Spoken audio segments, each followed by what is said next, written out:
What's up, ladies and gentlemen? So, it's your boy, Document Gamer here, and I felt like I kind of had to make this video because there was no way that I could put out the Assassin's Creed Shadows review without addressing really the elephant in the room with what's going on with the gaming community as well as Assassin's Creed Shadows. So I'm gonna really just jump right into it, not waste anybody's time. Try to keep this short, sweet, and concise, right? So off rip. Um, I think it's safe to say Assassin's Creed Shadow is surrounded by a lot of pointless controversy. We have the situation with people really just mad that it's a black samurai. Then we have the other arguments that come into place that just seem disingenuous. And the reason it seems disingenuous is because it's a video game that's inspired by historical people, locations, and events throughout history, like every other Assassin's Creed game. None of them have been a history lesson or a history class. At best, you see an accurate representation of a location, but it's not really what I would recommend somebody go to if you were looking to learn about history to any capacity, right? Like if you wanted to learn something about Native Americans or American Indians more appropriately, right? Um, I'm just not offended by the terminology personally, but I do like to acknowledge it, right? At the end of the day, I wouldn't say go to Assassin's Creed to learn about American Indian culture, right? And am I going to be upset if everything isn't represented 100%? No. Same thing if we're going to talk African American culture or even African culture, right? It's a video game. Now, it's one thing when something is outlandishly trying to be disrespectful, but it's another thing when things are somewhat just, it's fiction at the end of the day, right? Now, in my, I've been playing the game without a day one patch, I want to say since Wednesday. Um, and there hasn't been much that I would say there is to complain about. It's kind of like your standard Assassin's Creed game, but better. I won't get so much to the review because I will save that for another time. However, it is one of those things where being objective about the situation, I'm not seeing where there would be an issue. I mean, for Christ's sake, I know this is one everyone has heard and repeated multiple times. We fought a goddamn pope who was using magic, right? Like, it's just a really weird disingenuous place where we're in. And then the other part is like when we talk about gaming journalism or gaming culture, right? As of now, it feels like it's been severely co-opted by a lot of people who don't play games to begin with. It's just people who want to have a voice, right? And as games got picked up in, I want to say, mainstream media is a popular thing and most importantly a money making thing, everyone wanted to have a voice, everyone wanted to have something to say, everybody wanted to be heard. And like what I'm doing right now, whether this gets 1,000 views, 0 views, whatever it gets, right, everyone has the ability to pick up a microphone, pick up a camera, and let their voice be heard even when it's incorrect. But the fun thing about social media is that you can create social bubbles where no one can correct you. You don't have to take accountability for misinformation and you just can spread and say whatever you want. And so we get this thing where a lot of guys are YouTube gamers. And I say this as my cat is over here crawling into shit. I say this as someone who produces video game content, but you have a lot of people, and it's a big problem with the gaming community, is a lot of people are YouTube gamers. They watch someone play the game. They listen to someone's opinion about the game, and then they internalize that as their opinion as if they had an objective hands-on experience, and then they go out and then they repeat what they heard and repeat what they say. And you see this from some of the biggest YouTubers, and I mean, I'll just keep it like it is, you know, Moist Critical, fucking Mutahar, some ordinary gamers. These guys literally just, they all upload the exact same content, like they're all in a Discord group chat to put out the exact same opinion, and it's usually the mainstream opinion, and it's never something fresh, it's never something unique, it doesn't really get into much detail most of the time, it's just riding that wave. And I mean, do what you go do, it's YouTube, it's whatever, right? But personally, if we're going to talk journalism, if we're going to talk reviewing, if we're going to talk content, if we're going to talk honesty or any level of integrity, I feel like it's disingenuous for me to give an opinion about something without playing the game. I can't watch a walkthrough of, you know, let's say God of War, right? I can't watch a walkthrough of God of War and be like, yeah, I know the story. I know it's like, oh, it wasn't that deep. It wasn't the same, right? And, you know, I can't pick up, be like, oh, yeah, you know, Spider Man 2. I can't be like, you know, Resident Evil 4, right? It's not scary. It's an action game. Resident Evil 5, it's not scary. Oh, shit, I can't get it out the damn thing. Hold on. It's not scary. It's an action game. I can't do that if I didn't even play the game, because I can't give any objective criticism or just objective opinion about the media in and of itself. And I think that's something that where we've kind of failed as a people in general in many ways is we do not gatekeep when people don't know what the fuck they're talking about. And if they're popular enough, we will let that shit slide and no one calls out stupidity for stupidity. Without going too much further on a tangent, I'm gonna just kind of end it at this. Um, I will obviously address it in the review, but I feel like I needed to address it now. If you are someone who enjoys video games and it's a hobby, as it should be, right?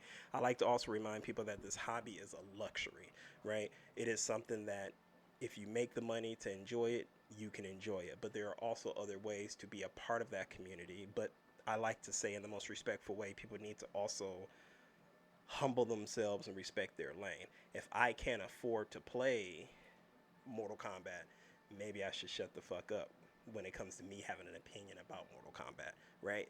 If I'm not going to play Resident Evil, Death Stranding, Metal Gear, Bayonetta, maybe I should shut the fuck up when it comes to an opinion.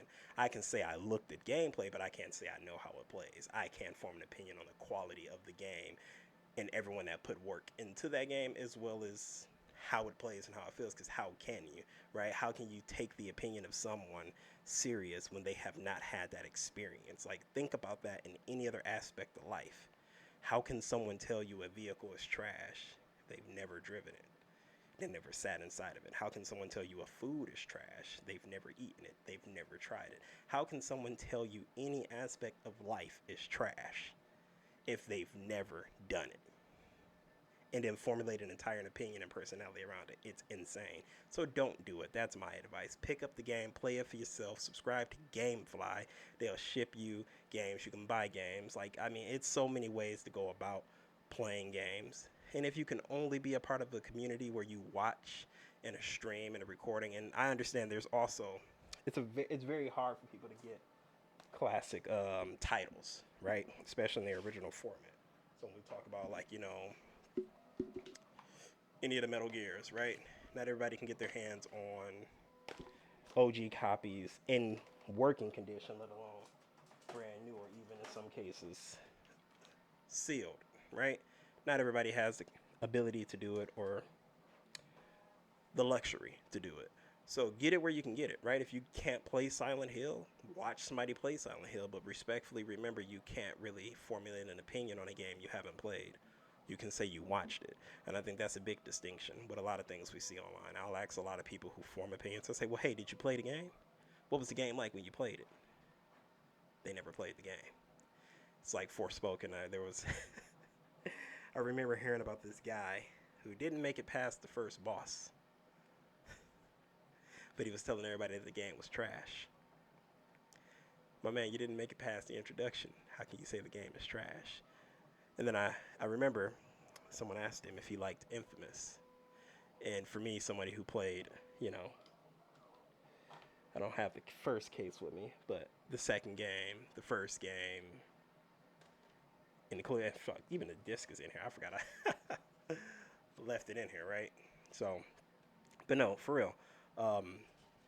As someone who's played all the Infamous titles and really loved Second Son, Forspoken played just like it.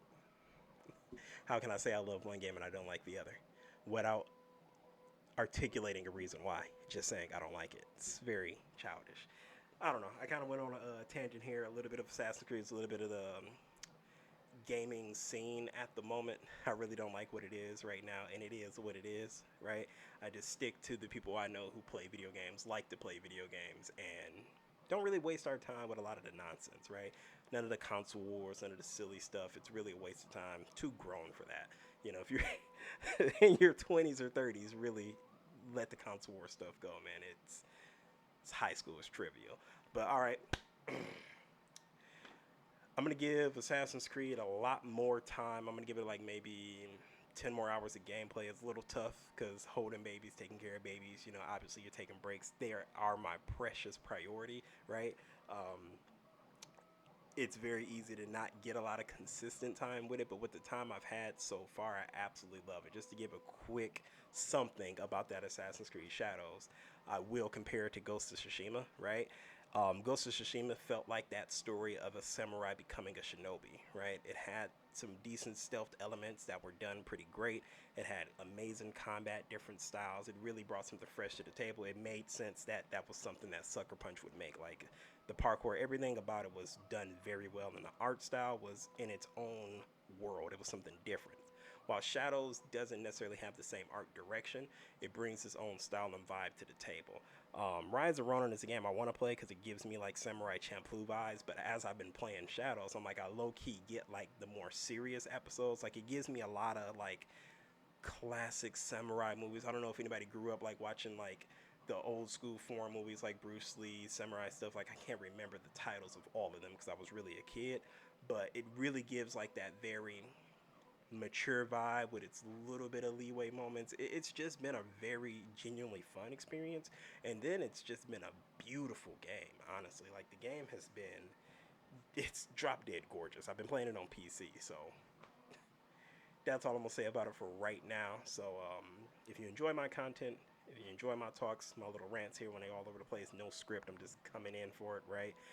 Leave a like, subscribe, there will be more. I'll try to have this review out in a day or two, but it really just depends on life. So thank you, peace.